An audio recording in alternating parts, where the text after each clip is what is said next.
relevancia de nuestra profesión, al evento en el cual hemos invitado a un par de profesionales sumamente calificados que nos van a dar una guía y una ayuda para todo lo que refiere la preparación de la declaración de renta, personas naturales, año grabable 2019 y cuyo vencimiento inicia el día de hoy.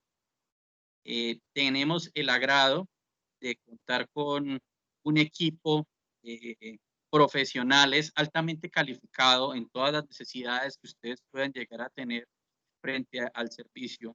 Y pues no nos queda más sino agradecer su participación, deseándoles que esta sesión de formación sea muy útil para el desarrollo de su vida profesional y, por qué no, también la personal. Vamos a dar inicio dando eh, el privilegio para todas las personas que puntualmente se acercaron, nuevamente agradeciéndoles el espacio que nos dieron para que aquellas personas con situaciones de índole técnico que no se pudieron conectar en su momento ya estén conectadas. Unas apreciaciones iniciales, por favor, todo el momento de la capacitación, por favor, tener sus cámaras y sus micrófonos desactivados. En el momento ustedes estimen necesaria la resolución de alguna pregunta, en la parte derecha de sus pantallas encontrarán el chat por medio del cual van a poder expresar sus dudas. Hemos habilitado a la señorita Luisa López, quien hace las veces de coordinadora del evento, para que reciba todas las preguntas que puedan llegar a surgir. Una vez el doctor Mario haga una pausa al terminar cada una de las temáticas establecidas en la capacitación, se tomará un pequeño momento para responder a aquellas preguntas que hayan surgido. En el caso que alguna pregunta no sea resuelta, por favor revisarlo con la moderadora Luisa López para que así ella pueda tener la oportunidad de expresar la pregunta al Mario. Vamos a hacer una pausa de 15 minutos aproximadamente a las 7:30 de la noche y retornaremos a la capacitación a las 7:45, la cual dará por terminado a las 9 de la noche. Entonces, no siendo más, los dejo con el doctor Leonardo Barón, miembro del Consejo Técnico de la Contaduría Pública, consejero y actual representante ante el Ministerio de Hacienda y Crédito Público para nuestra profesión. Adelante, doctor Leonardo. Muchas gracias, Jonathan. Buenos días a todos, buenas noches ya a todos. Para mí es grato estar con ustedes esta noche. Solo voy a estar un rato acompañándolos. Hoy la estrella es el doctor Mario Aranguren, una persona bastante conocedora del tema tributario. Solamente voy a hacer un abrebocas. No sé si en este momento, Jonathan, están observando mi pantalla, están observando un archivo en Word. Sí, correcto. Bueno, muy bien. Entonces, básicamente vamos a ver rápidamente unos casos. Algunas cosas seguramente las van a comprender mayor en la medida que el doctor Aranguren las exponga, pero yo voy a presentar 5 casos muy rápido donde vamos a mirar el impacto que va a tener una persona al momento de declarar renta ahora en el año grabable 2019, comparando la ley 1943 del 2018, que es la ley con la cual vamos a elaborar esta declaración de renta correspondiente al año grabable 2019, con la declaración de renta que hicimos correspondiente al año 2018, que se elaboró basado en la ley 1819 del 2016. Si observamos, este caso 1 es el de una persona natural con rentas de trabajo como asalariado. En este caso estamos hablando de una persona que gana 150 millones de pesos al año. Si observamos, obviamente unificando las VTs, vamos a mirar que la ley 1943 del 2018 no le genera un mayor valor a pagar. Es decir, la ley 1943 del 2018 le mantiene el impuesto que la persona venía cancelando. Tal vez incluso, ahí ya se está viendo otra vez, ¿no es cierto? Bueno, tal vez incluso lo que va a hacer es hasta beneficiarlos en el sentido que lo van a ver más adelante, para tomar el tope del 40%, ahí puede haber alguna ventaja para las personas que tienen ingresos en varios rubros. Eso es el primer ejemplo, una persona natural con rentas de trabajo como asalariado. Pero hay un segundo caso, y es el de una persona natural, otra vez como asalariado, pero esta vez con ingresos altos. En este caso estamos hablando de una persona que es asalariada o que puede ser, o que puede tener honorarios, muchas rentas de trabajo, que más o menos valgan 600 millones de pesos. Si ustedes observan en este ejemplo, que creo que lo están observando en este momento, ¿no es cierto?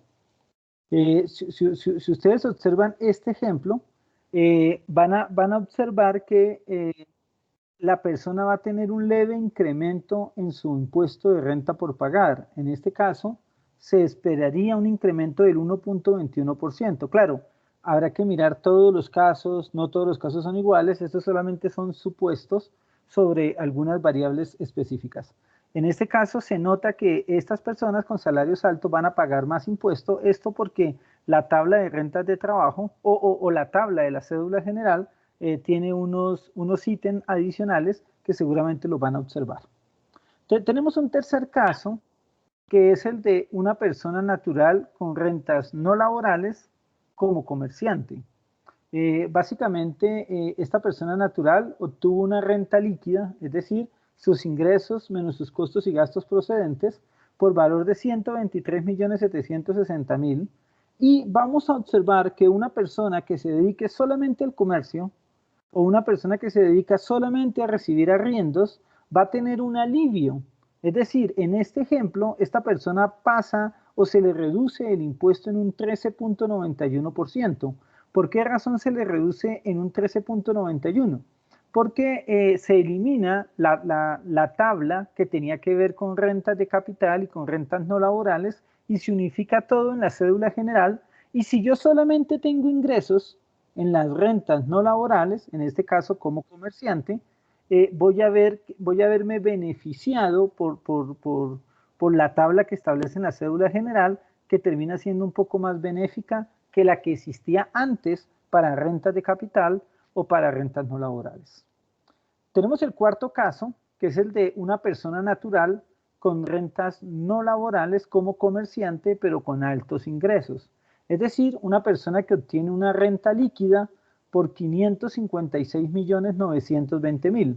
Si ustedes observan, incluso obteniendo esa renta líquida tan alta, vamos a observar que hay una reducción también del impuesto, por supuesto, en unas situaciones, digamos, menores, pero va a tener también una reducción tributaria.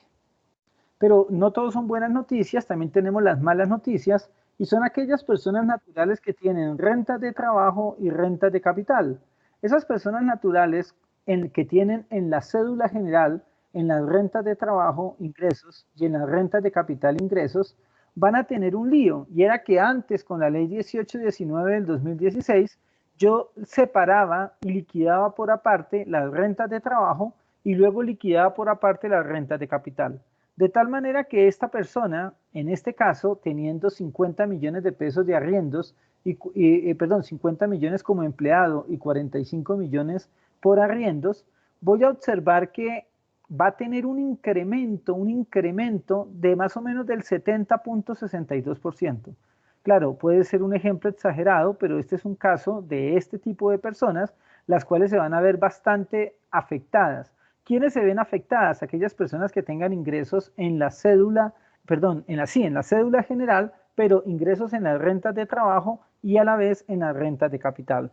Eso se va a ver afectado por la unificación de las cédulas. Al unificarse la cédula ya no se liquida por aparte, sino que se liquida en un solo lado y en algunos casos da un impuesto a pagar más alto que el que venía cancelando anteriormente.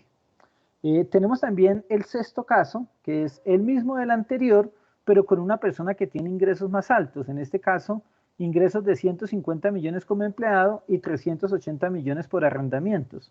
En ese caso, esta persona también se le incrementa en un 9.61%. Es decir, aquí vemos un incremento en los impuestos, sobre todo para personas que tengan ingresos en dos rentas. Tenemos el último caso, como para no o tenemos los dos últimos casos que son los que lloran. Uno de esos casos son las personas que son rentistas de capital, por lo menos el doctor Aranguren, que vive de los rendimientos financieros en los CDTs. Entonces él antes, con la ley 1819 del 2016, tenía una cosa que se llamaba el componente inflacionario, pero con la ley 1943 del 2018 el componente inflacionario fue eliminado. Por ahí van a escuchar ustedes en revistas como las del Instituto Colombiano de Derecho Tributario, donde hay posiciones muy interesantes de abogados, creo que un señor Juan Bravo, se me escapa el nombre exacto, donde él considera que el componente inflacionario sí aplica para el año 2019. No obstante, digamos que la doctrina oficial de la DIAN dice que no aplica el componente inflacionario y pues prueba de ello es que no hubo decreto estableciendo cuál es el componente inflacionario. ¿Qué le va a pasar a una persona que reciba rendimientos financieros? Pues al no tener componente inflacionario, prácticamente alguien que reciba 87 millones de pesos por rendimientos financieros, su renta va a pasar o su impuesto a cargo va a pasar de 150.000 a 9 millones, es decir, un incremento del 98%. Por supuesto, pues todos los casos son diferentes. Y el último caso que no está aquí, que también es para llorar, son las personas que reciben dividendos, los cuales van a tener un incremento, en este caso a una tarifa del 15% del exceso de los primeros 300 VTs. Bueno, estos son 7 casos más uno, básicamente de casos que queríamos como a manera introductoria que usted los conociera, para que ya podamos recibir al doctor Mario Aranguren. Muchísimas gracias por su tiempo. Jonathan.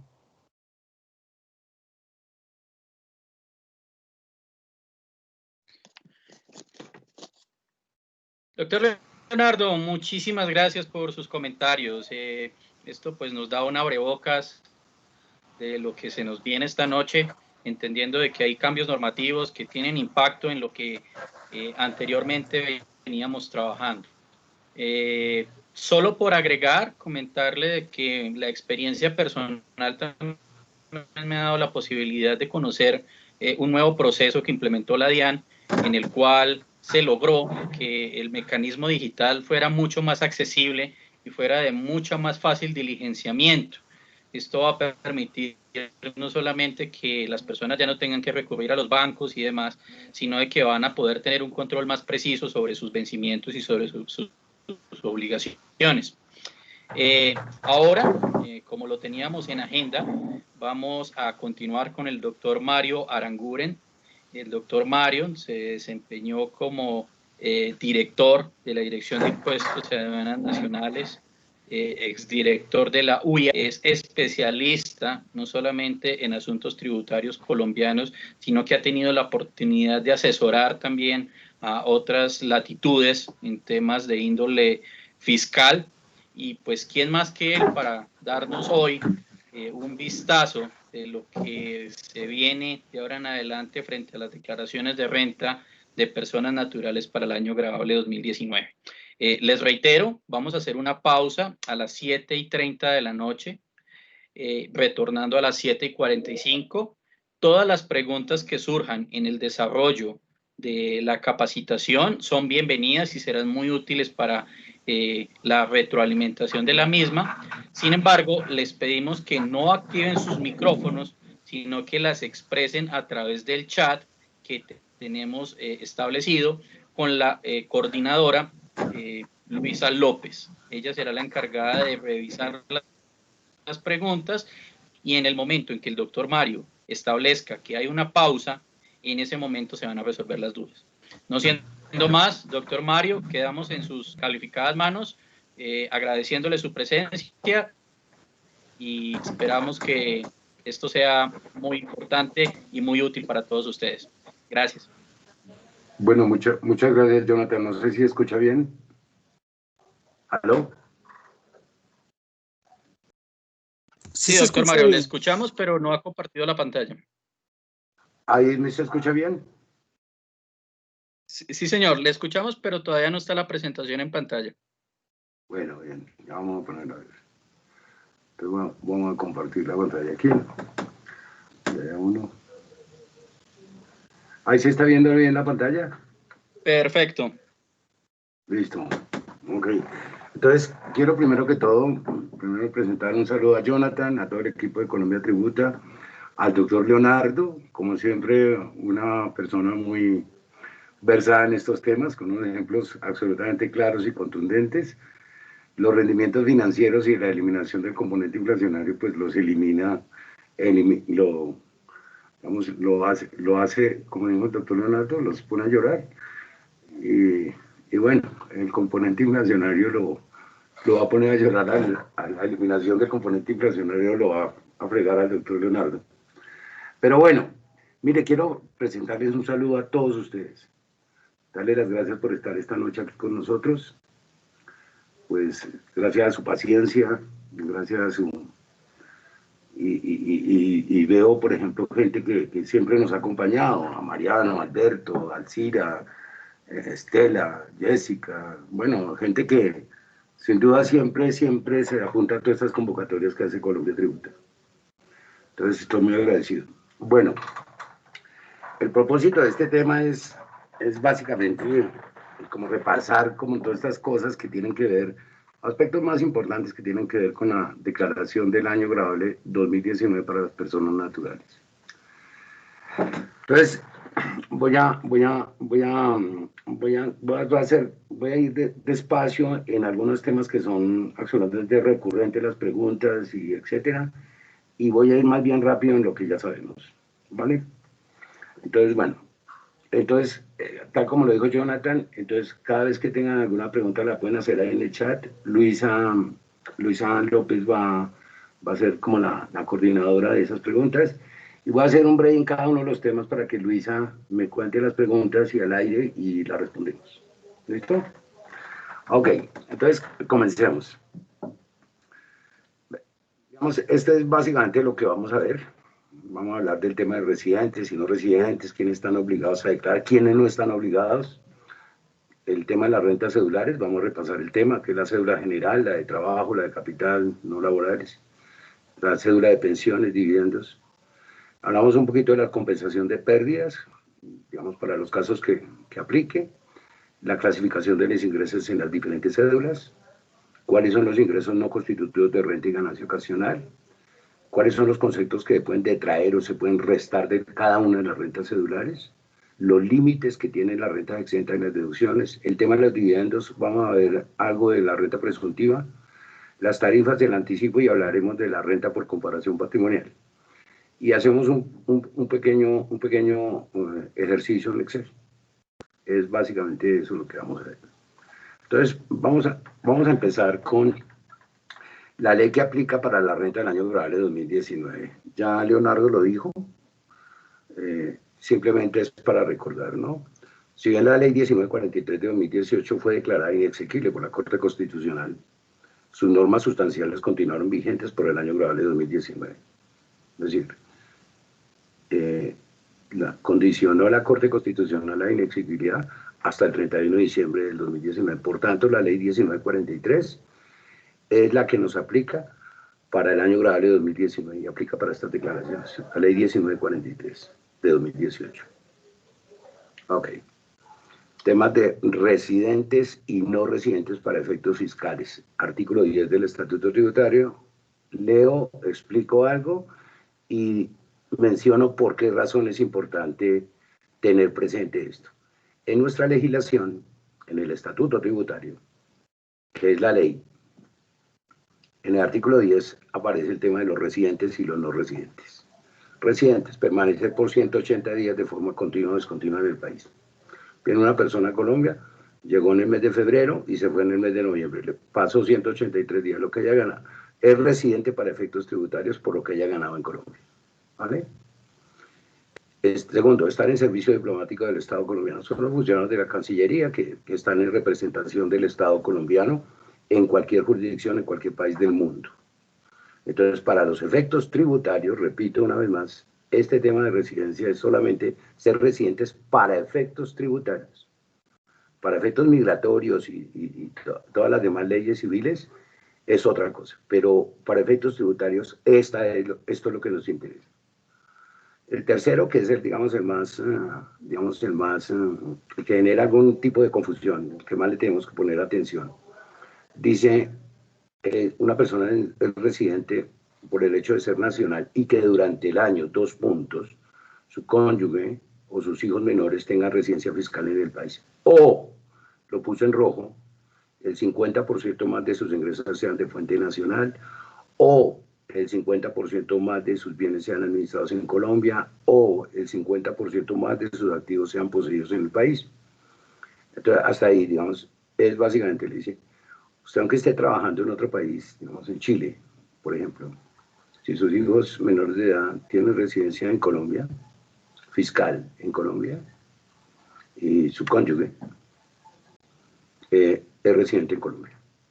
Si el 50% de lo que usted venga, la fuente es Colombia, usted es residente para efectos tributarios en Colombia. Si el 50% más de sus activos que posea en total esa persona, en ese ejemplo, digamos que está trabajando en Chile, los tiene en Colombia, es residente para efectos tributarios. Otra condición, que habían sido requeridos por la DIAN, pues no acreditó su residencia en el exterior. ¿De acuerdo?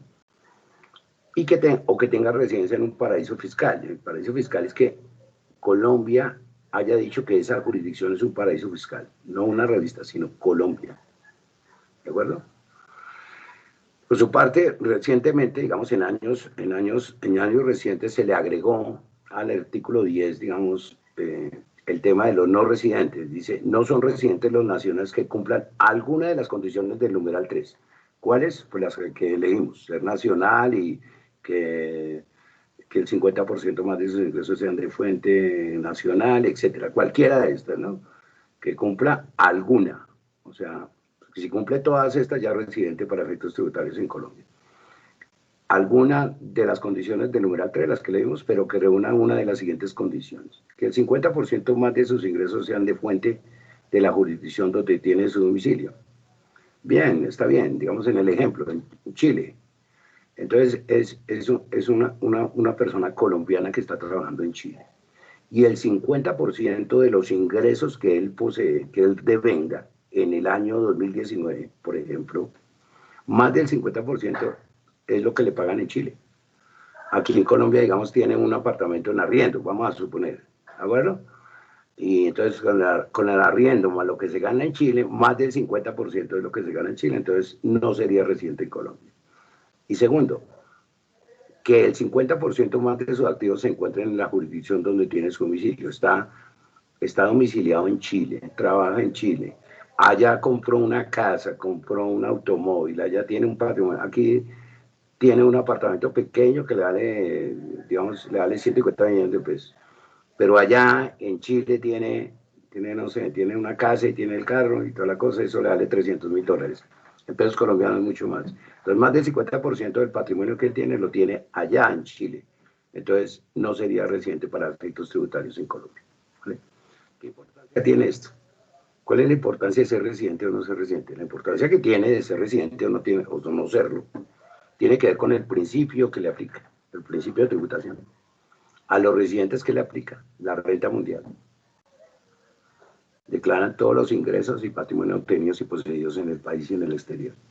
Es el artículo, si no estoy mal, el artículo 9 del Estatuto Tributario. ¿De acuerdo? Renta mundial.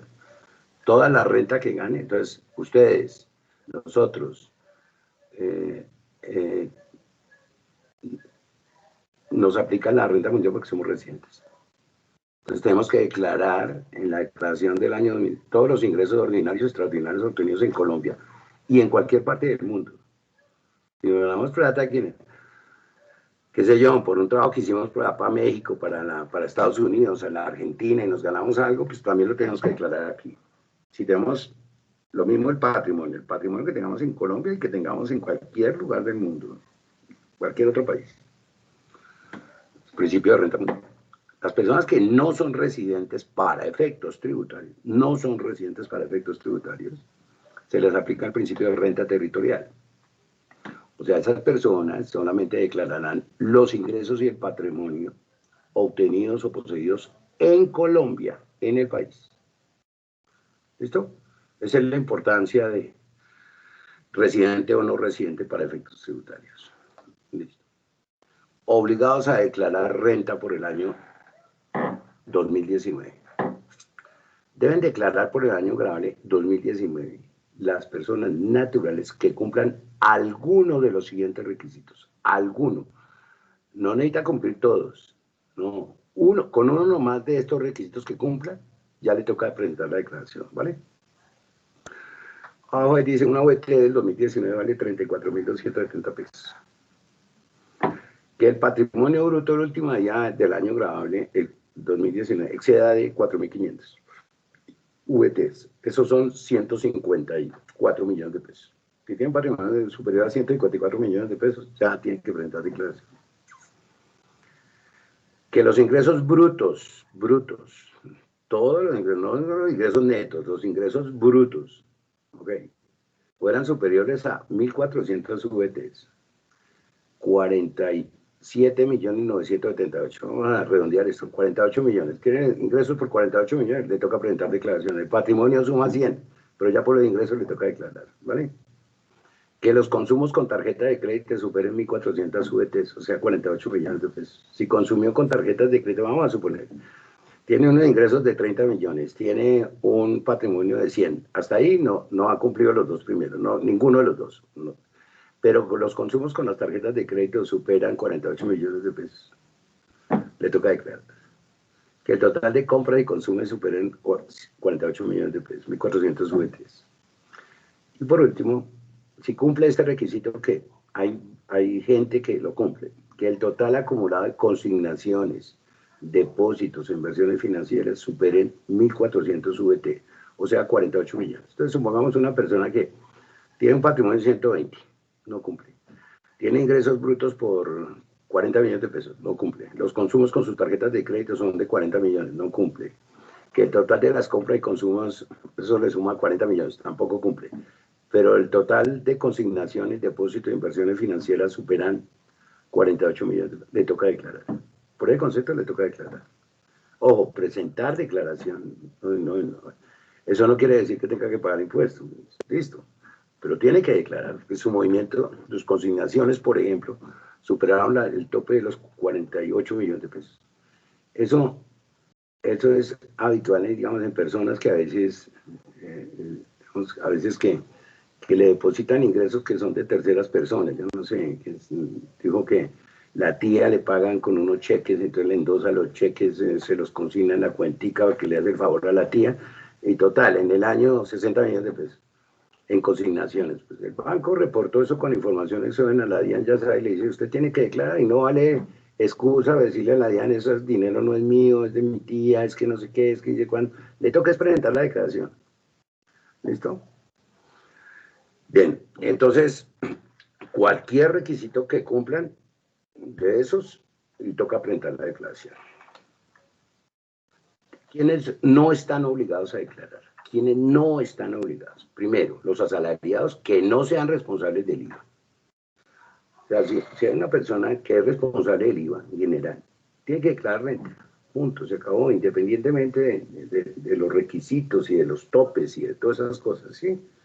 Simplemente por ser responsable del IVA le toca. Entonces, en este caso estamos hablando de los asalariados que no sean responsables del IVA, cuyos ingresos brutos provengan por lo menos de un 80% de pagos originados en una relación laboral o legal y reglamentaria. Eso es salario.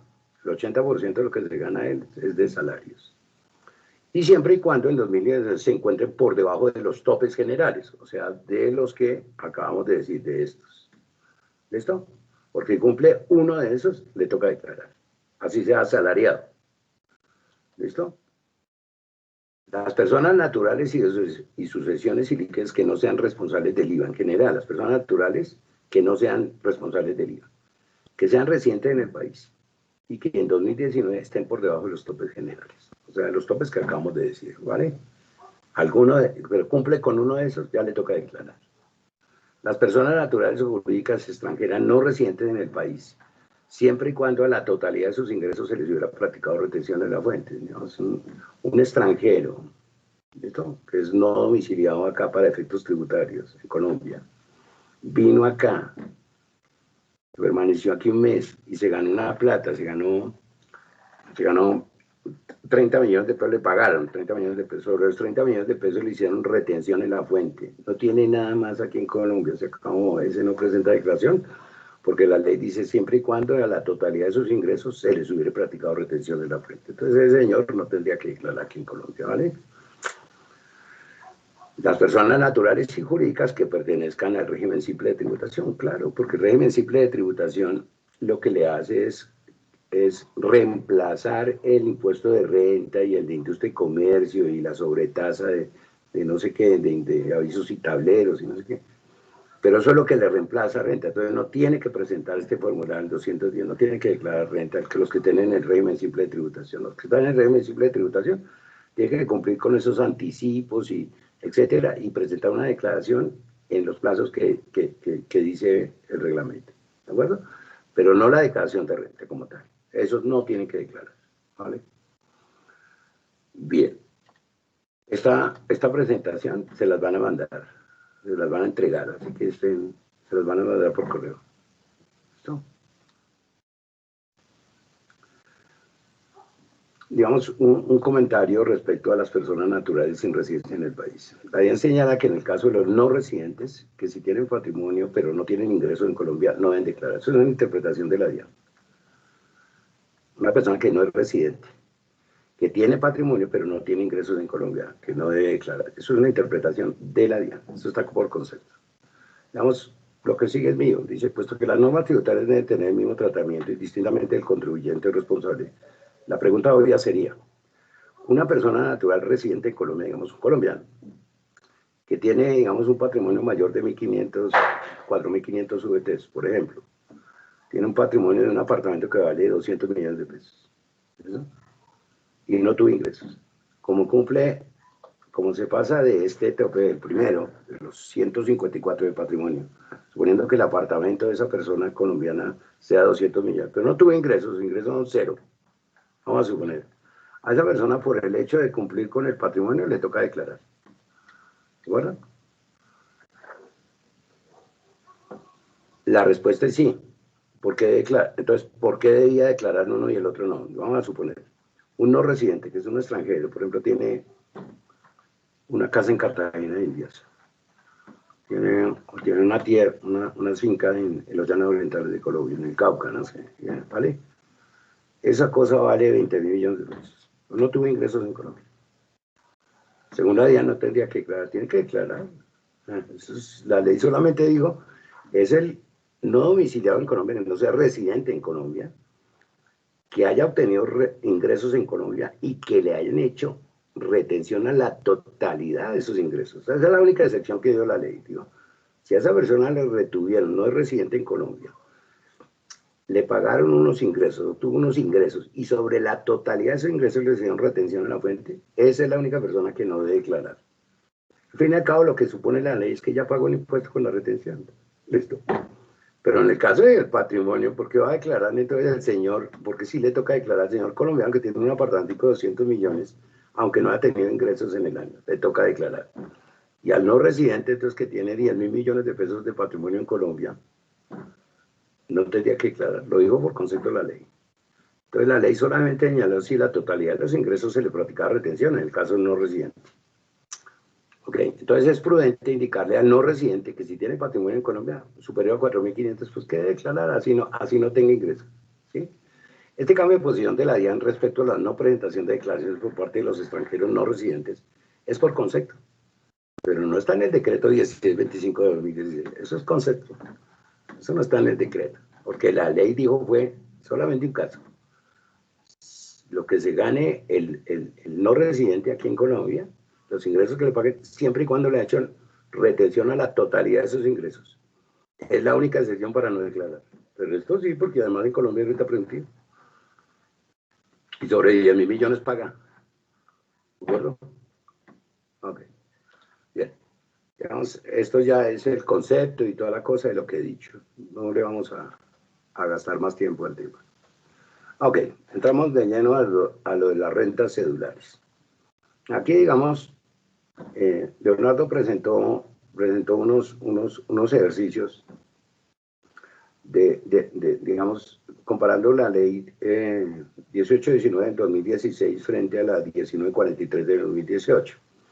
Aquí lo que hacemos es comparar en qué cambió la ley 1943, que es la que aplica para las declaraciones de renta del 2019, con respecto a la que traíamos, la que declaramos en el año, con la cual hicimos las declaraciones de renta del año grabable de 2018, que era la ley 1819 de 2016, ¿vale?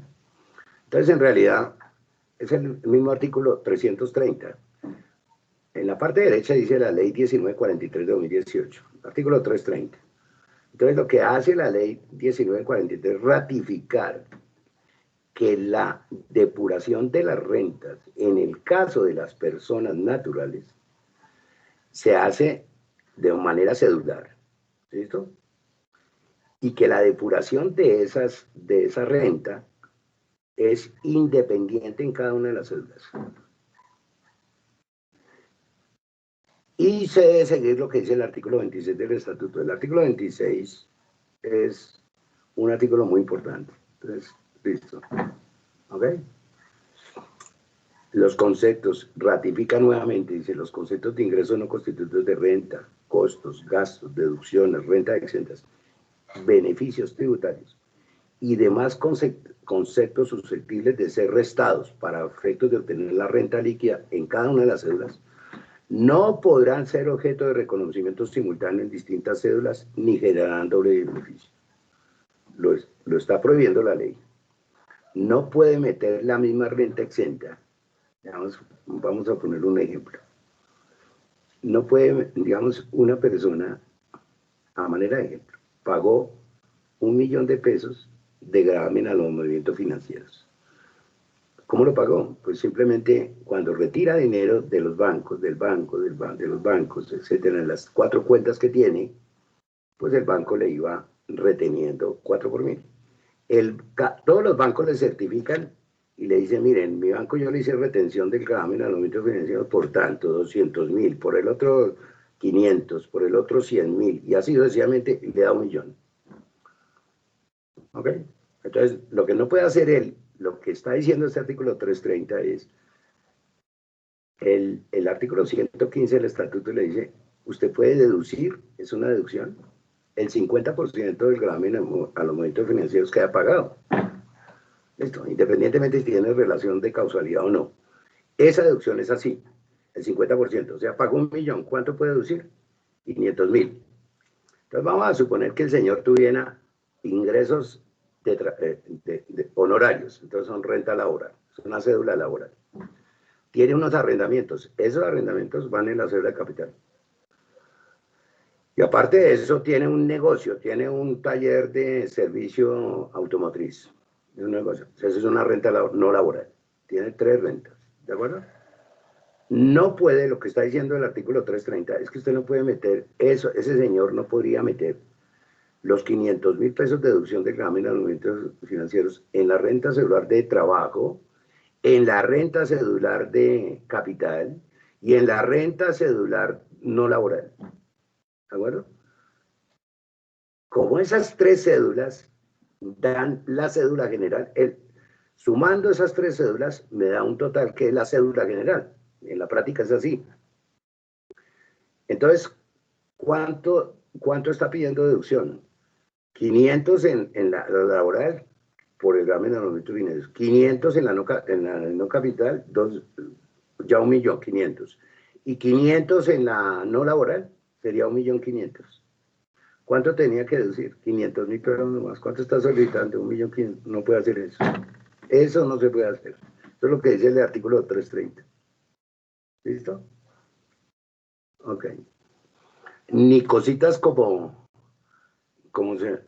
se le ocurrió a una persona que dijo, no, mire, tengo una deducción, por ejemplo, porque estoy pagando un crédito hipotecario y además recibí fue salarios, y entonces, pero también recibo unos arrendamientos. Entonces, digamos, yo pagué 20 millones, pero con lo de los salarios y el 25% de la renta exenta de los salarios y toda la cosa, ya me alcanza.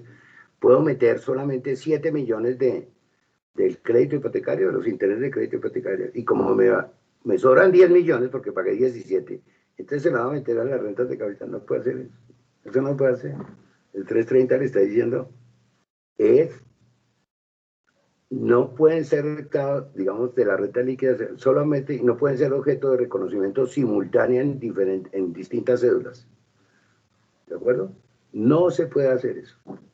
Eso es lo que dice el artículo 30, que lo ratifica lo que decía el artículo 30 con la ley 1819. ¿De acuerdo? Entonces la 1943, que es la que nos interesa, vuelve a ratificar. Ok.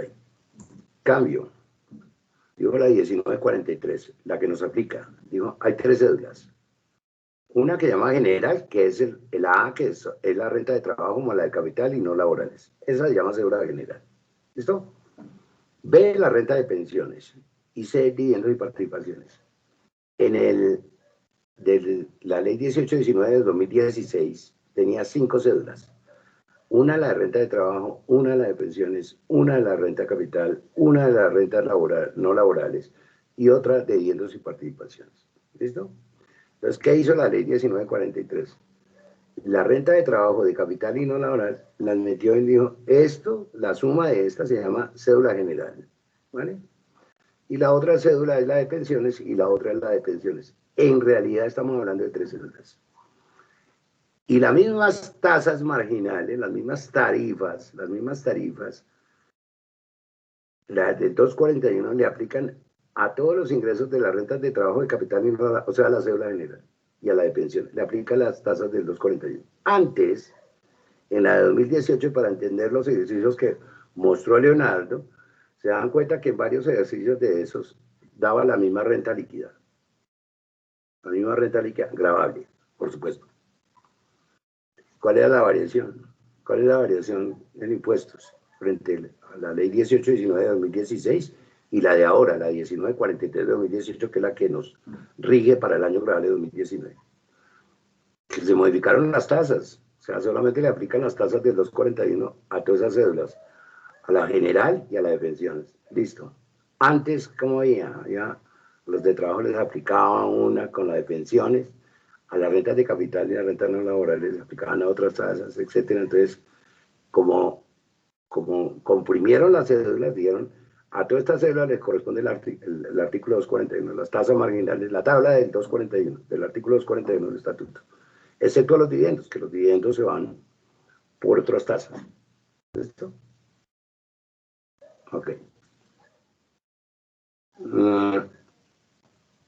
¿Qué es esto? Estamos viendo el artículo 330 del estatuto, ¿no? Ok. Entonces hay un parágrafo transitorio que lo tenía la ley 1819. En esta ley, la 1943, se mantuvo. ¿Qué dice ese parágrafo transitorio? Las pérdidas declaradas en periodos graves anteriores a esta ley únicamente podrán ser imputadas contra la cédula general, teniendo en cuenta los límites de porcentajes de compensación establecidas en las normas vigentes. Entonces, ¿qué hizo la ley 1943? Ratificó lo que dijo la ley 1819. Las personas naturales pueden compensar pérdidas de años anteriores.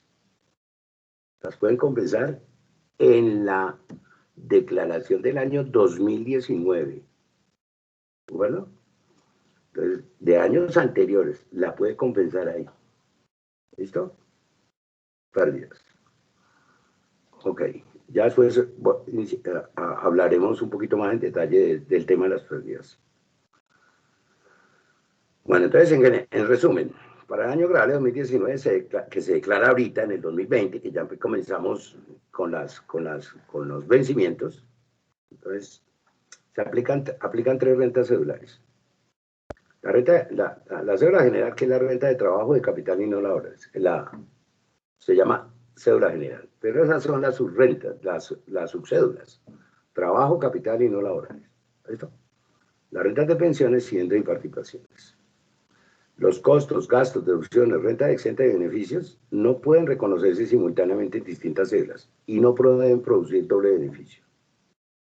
La cédula de dividendos y participaciones no admite ningún costo, ni ninguna deducción, ni ninguna renta exenta. ¿Listo? En resumen.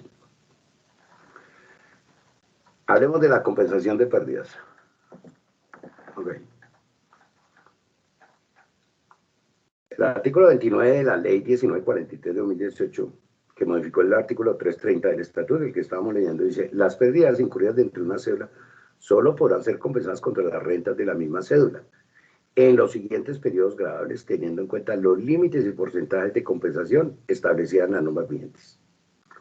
Es decir, la ley que nos aplica, que es la 1943, que nos aplica para hacer las declaraciones de 2019, mantuvo la posibilidad de compensar las pérdidas de cualquier renta cedular de las personas naturales que había definido la ley 1819 del 2016. Y mantuvo el requisito de compensar las pérdidas solo con la renta cedular que originó las mismas.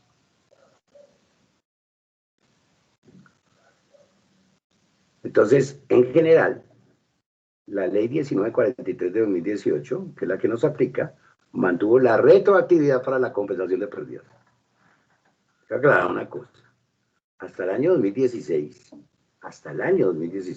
sea, hasta la ley 1819 de 2016, los únicos contribuyentes que podían compensar pérdidas eran las personas jurídicas. A partir de la ley 1819 de 2016, lo pueden hacer las personas naturales. ¿Listo? Entonces, pero como le dijo, usted me puede compensar pérdidas siempre y cuando estén en plazo o en el tiempo permitido para la compensación de tales pérdidas. Entonces le dio retroactividad, le dijo: listo, le dejo compensar las pérdidas. Y si usted tuvo una pérdida en años anteriores, usted la puede compensar esta declaración. Eso es lo que le está diciendo. ¿Listo? Entonces, es importante el tema para los casos donde puede haber. ¿Dónde haber pérdidas? A ver, en las rentas laborales no puede haber pérdidas, para empezar. En las rentas de capital, eventualmente podría. Y en digamos, fundamentalmente por los arrendamientos. Y en las rentas no laborales, ahí sí puede haber pérdidas. Esos son los negocios, la actividad económica que desempeña una persona natural. Tiene su almacén, tiene talleres, tiene servicios, tiene todo ese tipo de cosas, pequeñas industrias, y es persona natural, ¿de acuerdo? Entonces, tiene costos, tiene gastos, tiene todo ese tipo de cosas, pues evidentemente puede sufrir pérdidas. Y evidentemente pudo en el pasado sufrir pérdidas en años anteriores. Las podría compensar. Para la compensación de pérdidas es importante el artículo 147 del estatuto, digamos, ahí es donde se reglamenta absolutamente todo. El estatuto dice, nombra por ahí personas jurídicas, pero es el que aplica también para las personas naturales, dado que desde la ley 1819 ya las personas naturales pueden compensar las pérdidas. En general, en resumen, ¿qué dice ese artículo? Uno puede compensar pérdidas aquí en Colombia, en la legislación colombiana, en un periodo de 12 años. Entonces, ¿qué quiere decir eso? Que si usted tuvo pérdidas en años anteriores, usted todavía tiene tiempo para compensarlas, siempre y cuando no pasen de 12 años. ¿Ya? Tenemos el señor del servicio automotriz, el señor del almacén, el señor de manufactura, de una unidad de negocio que produce. Puede haber tenido pérdidas. Esa pérdida las puede compensar. ¿Bien? Se prohíbe que los socios pueden compensar las pérdidas de las sociedades. O sea, no puede aparecer un socio de una sociedad diciendo como persona natural que va a compensar 500 millones de pesos de las pérdidas que tuvo la empresa de la cual es el socio, porque él tiene el 90% de propiedad de esa empresa, de participación en esa empresa. No puede hacer eso. Eso no se puede hacer. Eso está prohibido por la ley. Digamos, la empresa no le puede trasladar las pérdidas a los socios para que ellos la compensen. Digamos. Eso no se puede hacer. Bueno. El 147 evita la compensación de pérdidas ocasionadas por ingresos no constitutivos de renta ni ganancia ocasional o por costos y gastos que no tengan relación de causalidad. Listo. Costos y gastos que no tengan relación de causalidad. Listo. Tenemos el almacén, no sé qué más cosas. Bueno, listo. 400 millones de pesos de ingresos. Costos y gastos. Vamos a suponer costos, gastos, deducciones, tiene activos que se deprecian, todo ese tipo de cosas. Bueno, listo. Le da 380 millones de pesos. Hasta el momento la renta líquida es 20 millones. Entonces dice el señor, no, menos los que gasté en el viaje a Europa con la familia, 2 meses por allá y toda la cosa, me gasté 100 millones de pesos. Listo, usted no puede meter ese gasto ahí. Tiene que tener relación de causalidad, ¿de acuerdo? Hay que irse por el artículo 107. Esos son la definición total de costos que están en el estatuto tributario. Y las expensas necesarias que dice el 107, le dice, tiene que tener relación de causalidad, tiene que haber una proporcionalidad en ese tipo de cosas, bueno, etcétera. Pero hay que cumplir con esas cosas, ¿vale? Bien, entonces porque se mete ahí y dice, pues entonces ya tuvo pérdida. Pues olvídese, estos costos y gastos no tienen relación de causalidad, esos gastos no tienen relación de causalidad, entonces no lo puede meter para generar una pérdida, ¿vale? Pero definitivamente cuando declara pérdidas, pues aumenta la firmeza de las declaraciones, digamos, la firmeza de las declaraciones estaba en 2 años, después la subieron a 3, cada vez que suben eso, pues es terrible el tema, porque al paso que vamos, de pronto la firmeza de las declaraciones llegan a 5 años y después a 10, etcétera. Y eso es absolutamente injusto. O sea, ese paso de 2 años a 3 años, eso fue terrible, ¿de acuerdo? Eso quiere decir muchas cosas. Pero bueno, ya lo hicieron, quedaron a 3 años. Si usted genera pérdidas o en las declaraciones trata de compensar pérdidas o va a compensar, declara una compensación de la pérdida, pues la firmeza de la declaración aumenta. En ese caso, podría aumentar a 6 años. O sea, de 3 pasa a 6. ¿Listo? Digamos, ¿cuál es la lógica del tema? Le dice, independientemente de que la firmeza de las declaraciones aquí en Colombia ya sea 3 años, pero la lógica de eso es, me está metiendo, digamos, para la DIAN, para el Estado colombiano, para la tesorería, es un pasivo. O sea, la tributación tiene que ser absolutamente neutral. Lo que dice es, en las épocas buenas, que usted genera utilidades, genera ganancia, ¿de acuerdo? Usted liquida el impuesto y me lo paga. Pero en las épocas duras, como en la pandemia, usted de pronto tiene pérdidas. Entonces yo le ayudo, le voy a compensar, le voy a ayudar compensándole esa pérdida que tuvo en este año contra una renta líquida del año inmediatamente siguiente. ¿De acuerdo? Ok, entonces le dice, entonces para la DIAN, para el Estado, esas compensaciones son un pasivo, es una pérdida. Entonces, en la contabilidad del Estado es como una deuda hacia el contribuyente, ¿de acuerdo? Para el contribuyente es un activo financiero, pues es un activo, ¿de acuerdo? Se genera como una especie de cuenta por cobrar, porque, pues, o sea, va a meter un gasto que es una compensación de una pérdida, va a meterlo en su declaración y va a disminuir el impuesto a pagar. Eso es lo que hace. Pero para el Estado, para la DIAN, es negativo, es un pasivo. Entonces le dice, yo necesito más tiempo para revisar. Entonces no aumenta la ley, aumenta la firmeza de las declaraciones. Entonces le llega a 6 años.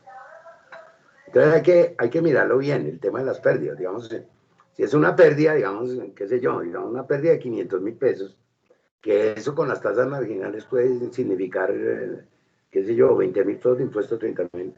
Pues uno le debe decir al contribuyente, mire, más bien no meta esa pérdida, o sea, más bien, pues asuma ese tema, pues no metas, para que la firmeza no se vaya a 6, y no, por esa razón se vaya la firmeza a 6 años, por ejemplo, ¿ya? Básicamente. Pero si la cosa es que perdió de verdad, pues hay que sostenerlo, ¿listo?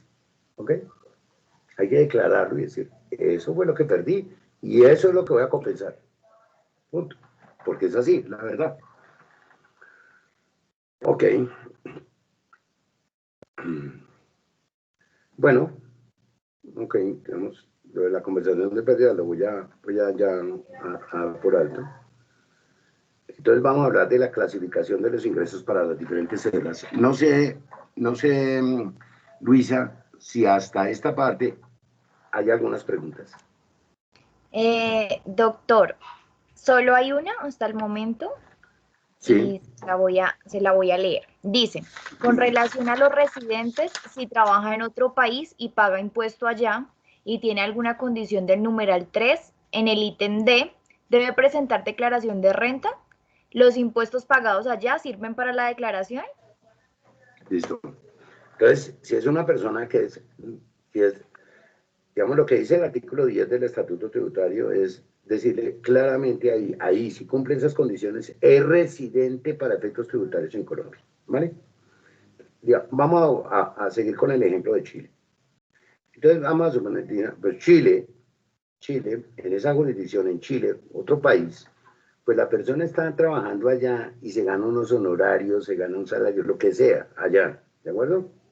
Bien, pues la administración, el Servicio de Rentas Internas de Chile, que así se llama, es el equivalente a la DIAN de acá, pues obviamente le cobra impuestos allá y seguramente de pronto le hace declarar allá y todo ese tipo de cosas. Pero la persona aquí en Colombia, digamos, para efectos tributarios, porque se gana más plata aquí con el arrendamiento que tiene de 2 apartamentos, 3 apartamentos, y además porque los activos valen más los que tiene aquí en Colombia, allá en Chile solamente tiene un carro. Bueno, listo.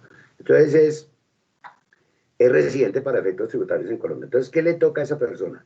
Declarar lo que haya ganado en Colombia y lo que se haya ganado en Chile. ¿Listo? Pero con Chile no tenemos un convenio para evitar la doble tributación. Digamos, ok, no lo tenemos. ¿Listo?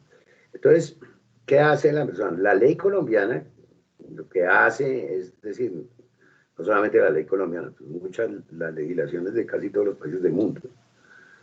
Entonces dice, para evitar temas así abrasivos de la doble tributación, entonces le dice, no, como Colombia exige a este señor declarar acá todo lo que se ha ganado en Chile y en Colombia, porque es residente para efectos tributarios en Colombia, tiene que presentar declaración ante la DIAN y tiene que liquidarse el impuesto. Entonces resta el impuesto que pagó en Chile, sin que tengamos convenio para evitar la doble tributación con ese país, ¿de acuerdo? Con Rusia. Pues si el señor se gana una plata ya está por ahí en Rusia y le toca declarar en Colombia porque es residente para efectos tributarios, vuelvo, insisto, entonces le toca declarar. En Rusia pues le cobraron impuestos y le hicieron pagar y de pronto le hicieron declarar allá, pues todas las cosas, pues obvio. Entonces él declara aquí todo lo que se ha ganado en Colombia y en Rusia, en este ejemplo en Colombia y en Chile, y resta el impuesto que se haya pagado en Chile. Se calcula el impuesto de Colombia con las rentas cedulares, como estamos viendo, le sale el impuesto y después viene la parte de descuentos tributarios. Entonces hay un reglón de la declaración que dice impuestos pagados en el exterior, entonces tiene que ponerlo ahí, ¿vale? En la casilla 91. Entonces pone eso, el impuesto pagado en el exterior, y lo pone ahí. Y eso evita que haya, digamos que sobre la misma renta, no quede grabado en Chile y que quede grabado en Colombia.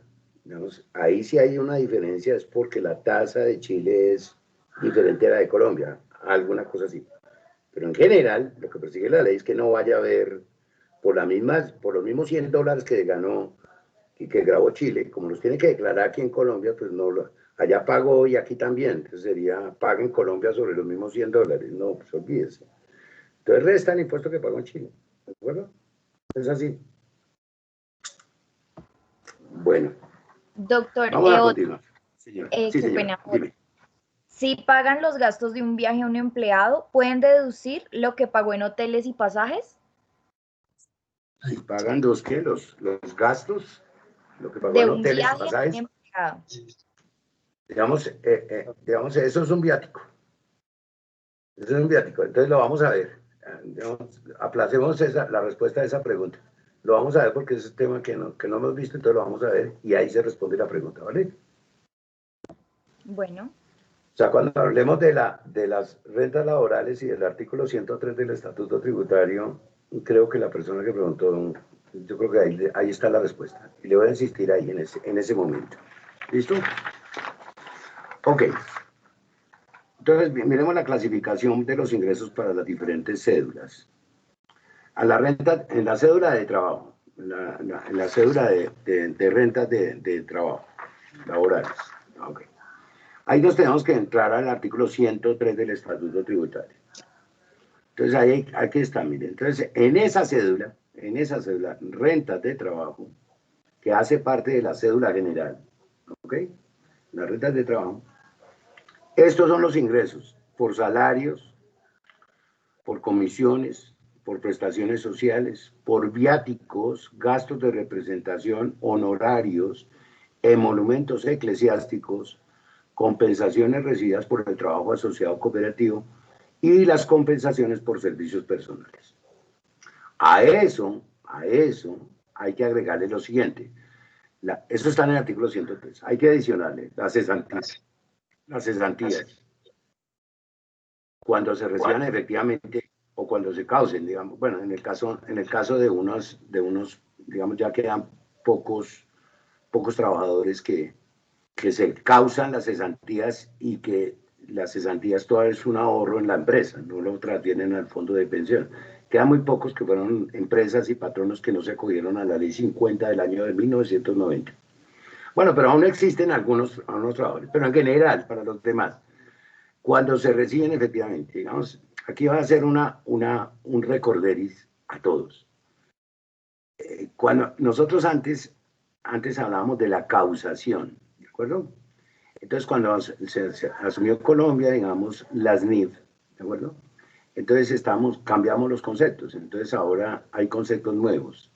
Entonces ahora hablamos de la realización del ingreso y hablamos del devengo contable, ¿de acuerdo? Entonces, en el caso que nos ocupa, vamos a utilizar la palabra la realización del ingreso, realización del ingreso. Y lo que quiere decir era más o menos lo que entendíamos nosotros anteriormente como causación. ¿Qué es la realización para efectos tributarios? En el caso de las personas naturales, no obligados a llevar contabilidad, ojo, no obligados. Los que están obligados a llevar contabilidad son sociedades y personas naturales que están obligadas a llevar contabilidad. La realización del ingreso es otro, ¿de acuerdo? Es con el devengo contable. Pero aquí, en el caso de las personas naturales no obligadas a llevar contabilidad. Entonces, la palabra realizar el ingreso significa, en términos fiscales, el momento en que la tributación le exige el pago de la obligación sustantiva, o sea, el pago del impuesto. ¿Listo? Entonces, ¿cuándo es? ¿Cuándo obliga a una persona, digamos, a un asalariado, la tributación, cuándo lo obliga a pagar el impuesto? O sea, ¿cuándo es que se realiza el ingreso para el asalariado? Cuando lo recibe efectivamente. Entonces, el asalariado, por ejemplo, recibe su sueldo. Y el momento en que reciba el sueldo, la ley le exige que pague el impuesto. ¿Listo? Por esa razón le hacen retención en la fuente. ¿Listo? Bien. Puede que no sea la totalidad del impuesto, pero ya le exige. Ya pagó. ¿De acuerdo? Entonces, la realización en el caso que nos ocupa, digamos, personas no obligadas a llevar contabilidad, es cuando reciben el ingreso efectivamente. Hay dos excepciones allí, a esa regla, dos excepciones nomás. Una es cuando usted vende un activo, digamos, vende un inmueble, por ejemplo, ¿sí? En la venta de inmuebles. Cuando usted vende el inmueble, o cuando usted vende un inmueble, entonces se realiza el ingreso cuando se haga la escritura pública. Voy a poner un ejemplo. Digamos, el señor Pedro Pérez vende la casa vale 500 millones de pesos, entonces la vendió en 500 millones de pesos, ¿vale? Bueno, entonces el señor vende la casa en 500 millones de pesos, entonces sale un comprador y le da 400 millones de pesos hoy. Estamos agosto del año 2020, ¿vale? Y le dio 400 millones de pesos al señor Pedro Pérez. Y le dijo, los otros 100 millones de pesos, de acuerdo al contrato que hemos firmado los dos, lo hacemos se los doy en enero cuando firmemos la escritura. ¿De acuerdo? Le da los otros 100 millones de pesos. Le hace la transferencia de los otros 100 millones de pesos. Pero cuando hagan la escritura. Entonces, ¿cuándo se realiza? O sea, ¿cuándo se obliga a la persona a declarar eso y a pagar impuestos si los tiene que pagar en el año grabable 2021, no en el 2020. Pero fíjese que le entraron 400 millones de pesos, recibió la persona, ¿de acuerdo? Pero no importa, no, ya le van a informar de Hacienda, le van a informar de Exovena, oye, este vino, depositó aquí 400 millones, ese es el saldo que tiene acá. Le hicieron una transferencia por 400 millones, listo, ok. La persona tiene que declarar eso en el año grabable de 2021, que es cuando se hace la declaración, ¿de acuerdo? Cuando se realiza el ingreso, cuando se hace la escritura pública. Esa es una excepción.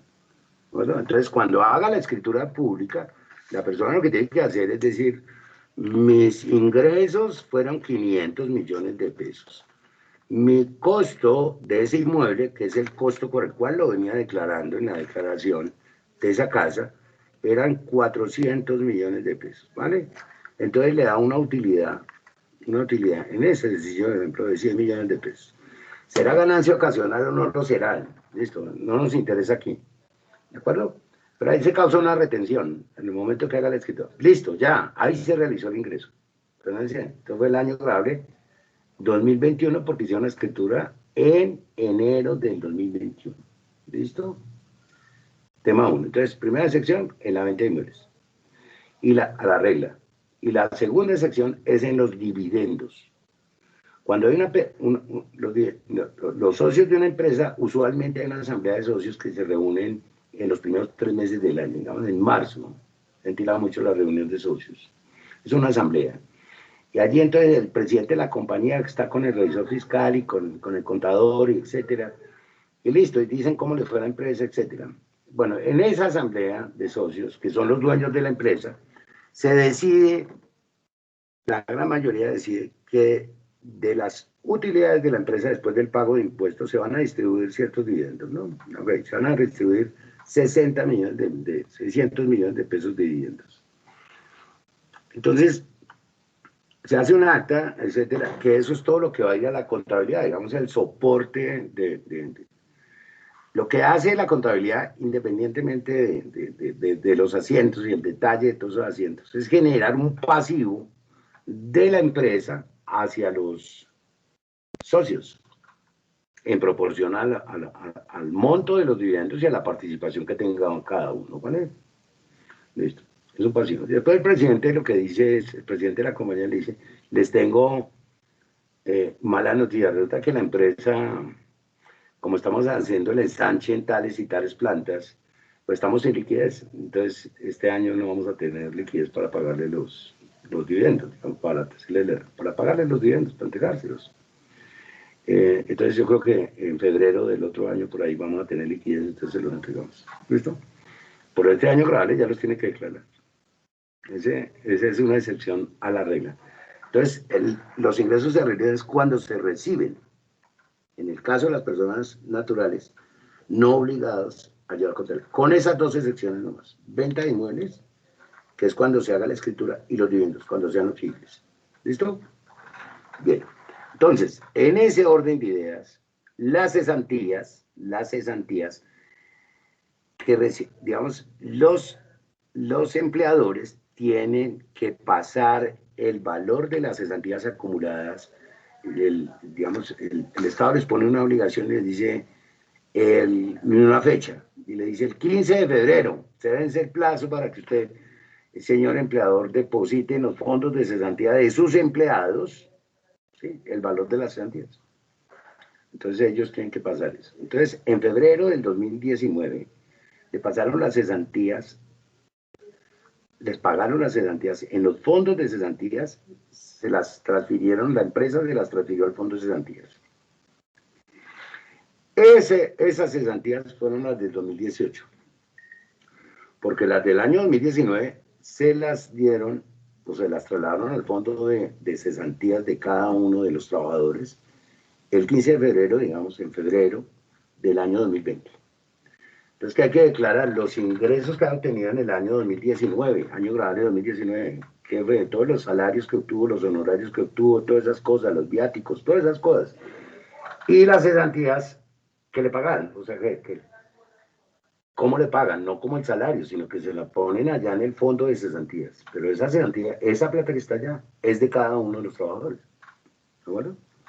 Es de cada quien. Entonces, mira, un incremento patrimonial. Entonces toca declarar las cesantías, ¿vale? ¿La cuál es? Las del 2018. Y en el año, las del 2019, pues las declararán en el año 2020. Y así sucesivamente.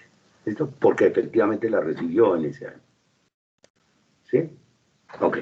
Bueno, entonces aquí, para la pregunta que dijimos que íbamos a responder cuando viéramos el tema, digamos, el gasto de pasajes y el gasto del hotel y el gasto del restaurante, son como unos viáticos. Son viáticos. ¿Cierto? ¿Ok? Entonces, ¿qué debemos declarar ahí? Pues los salarios, las comisiones, las prestaciones, el viático, los gastos de representación, los honorarios, etcétera. Lo que dice ahí está en el artículo 103. Es un ingreso. Es un ingreso. Digamos, obviamente, por la forma como se hace en diferentes actividades, por ejemplo, el conductor de una tractomula, de un camión, al señor de la tractomula, lo que hace es que le dan una plata, por ejemplo, para que le ponga gasolina al camión. Bueno, va hasta Barranquilla, se va a traer a todo el país, lleva una carga.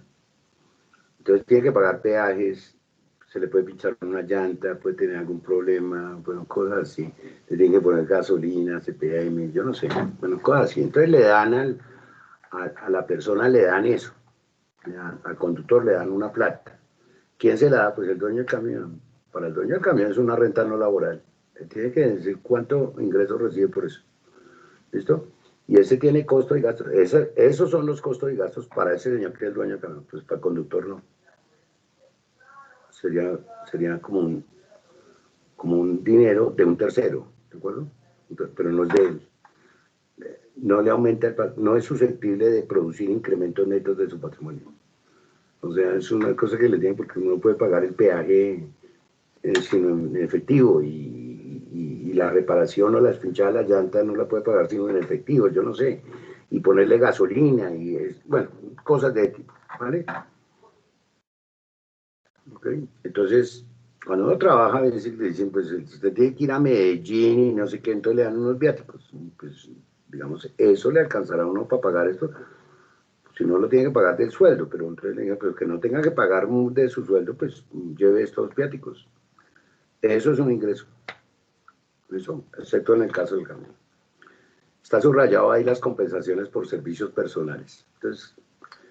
Entonces, hay, en el caso de los honorarios y en el caso de las compensaciones por servicios personales, hay varias cosas que hay que cumplir. Por ejemplo, en honorarios, digamos, si la persona, el arquitecto, trabaja por honorarios, tiene una oficina y entonces él cobra esos honorarios, pero él contrata a un arquitecto junior, a un muchacho que está recién, o está, no sé, se va a graduar o lo que sea, a uno o dos muchachos que le ayuden, ¿no? Para las maquetas, para el proyecto, yo no sé. Bueno, entonces, si contrata a dos personas por más de 90 días, de forma continua o discontinua, más de dos, digamos, contrató a tres, y los contrató sumándolo, dio más de 90 días al contrato de esas tres personas, ya no son honorarios.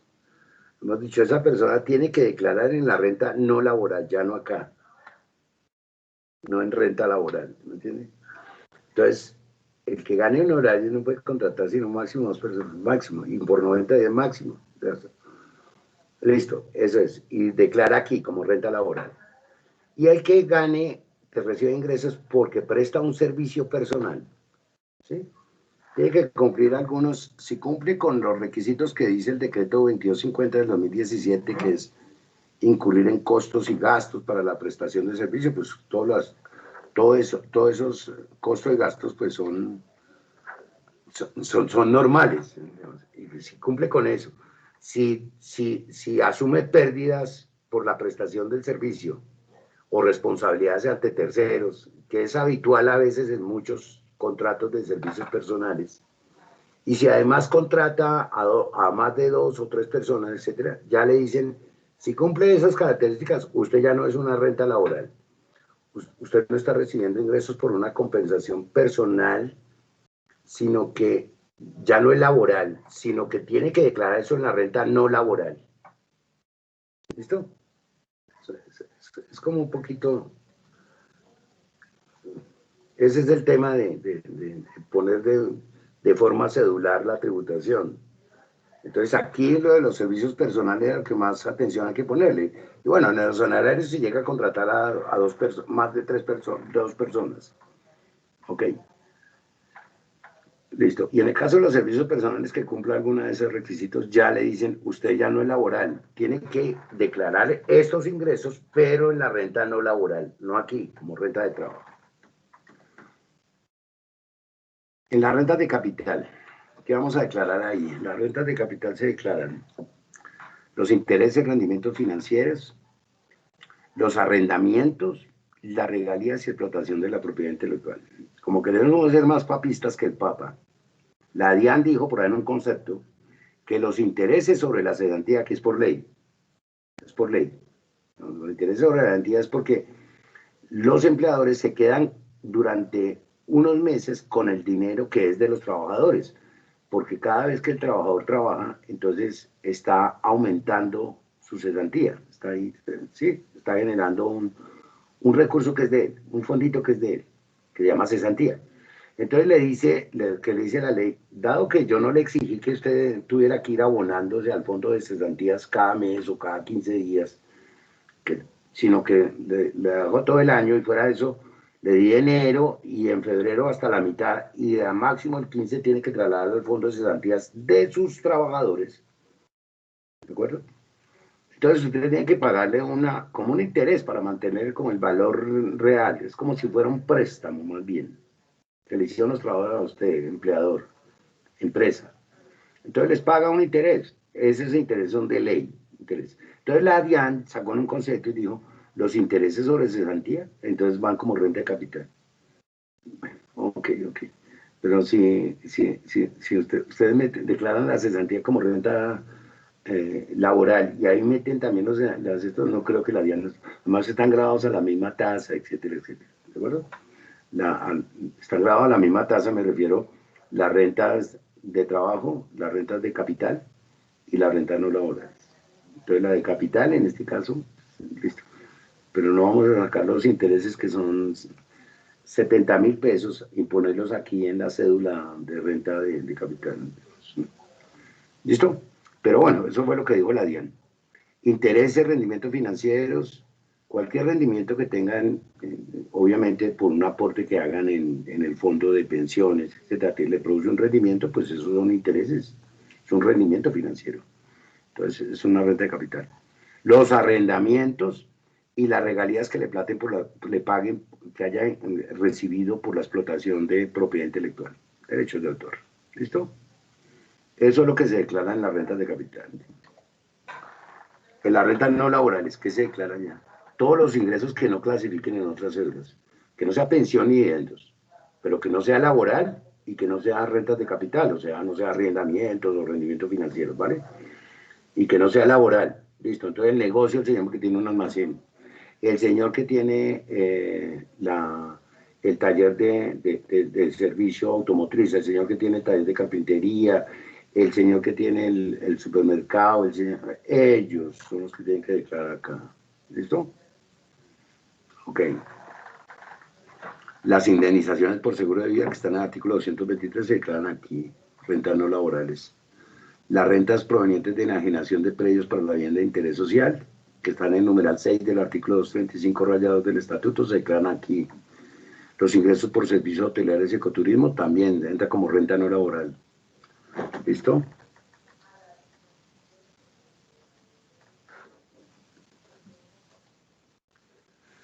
Renta de pensiones, pues en la renta de pensiones, en la renta cedular de pensiones, pues serán las pensiones de jubilación, de invalidez, de vejez, de sobrevivientes, de riesgos laborales, etcétera. Lo que sea, ¿listo? Pensión, ¿listo?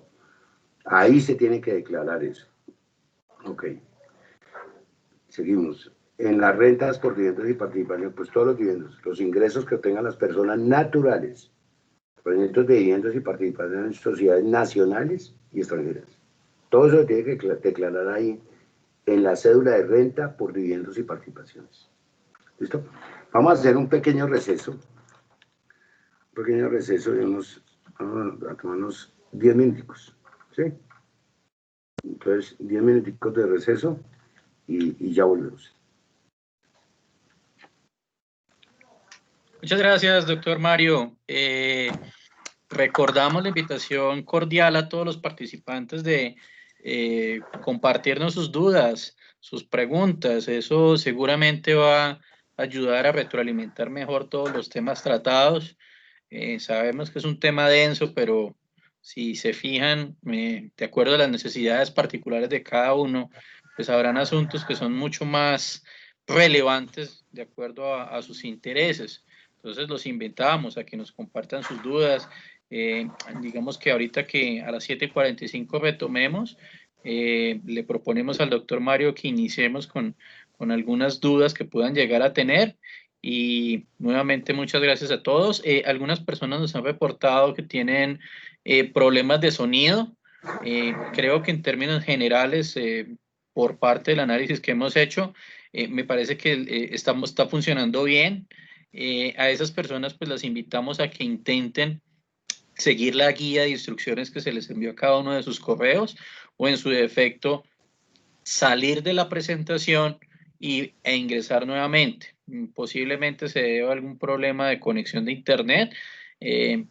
Si tienen la posibilidad de conectarse a través de sus equipos móviles o conectar sus computadores de mesa a través de cable de red, seguramente van a tener una mejor recepción.